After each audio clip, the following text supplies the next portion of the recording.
দেখুন, এই আইপ্যাকে তল্লাশির নামে তথ্য ভান্ডার তৃণমূল কংগ্রেসের প্রচারের সেগুলি সরিয়ে নেওয়া যাওয়ার অভিযোগের যে প্রেক্ষিত চলছে আপাতত, তো তার মধ্যে একটি অত্যন্ত গুরুত্বপূর্ণ একটি এই এই এই বার্তা বিনিময় ফোনে লিখিত, সেটি একটি সূত্র মারফত হাতে এসেছে এবং সেটির সত্যতা যাচাই করা আমার পক্ষে সম্ভব হয়নি, কিন্তু সেটি অত্যন্ত উদ্বেগজনক এবং একটা বৃহত্তর ষড়যন্ত্র তাতে প্রতিফলিত হয়।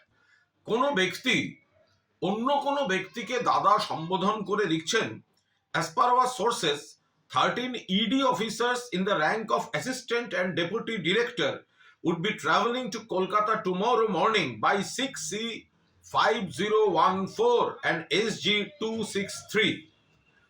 একেবারে সফর সূচি দিয়ে বলা হচ্ছে, আরো ডিটেল রয়েছে এবং আরো মহারাষ্ট্র থেকে কেউ আসছেন, বিকেলে একজন সাইবার এক্সপার্ট আসছেন, এসব দেওয়া হয়েছে। এবং তারপরে একটি ইন্টারেস্টিং লাইন রয়েছে, they have scheduled an urgent meeting in CGO complex tomorrow as communicated from PS to HM mister Saket Kumar.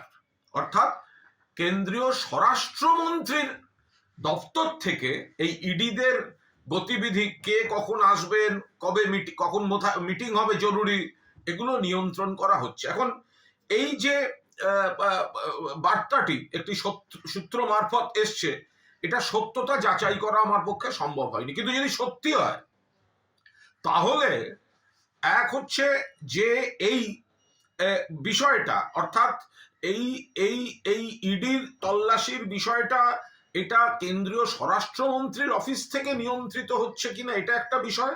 দুই হচ্ছে এই গোটা বিষয়টা আবার দাদা বলে সম্বোধন করে কোনো ব্যক্তিকে সেটা জানানো হচ্ছে, কেউ জানিয়ে দিচ্ছেন, সেটাও একটা গুরুত্বপূর্ণ বিষয়। কারণ কোনো অফিসারকে জানালে দাদা শব্দটা লিখবেন না।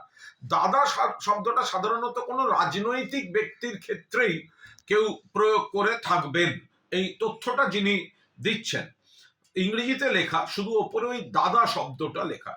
আশা করি তদন্তকারী যারা পুলিশ তদন্ত করছেন তারা গোটা বিষয়টি খতিয়ে দেখবেন। একটি সূত্র মারফত এই বিষয়টি পাওয়া, যদি সত্যি হয় মারাত্মক, সত্য কিনা দয়া করে সেটি যাচাই করা হোক।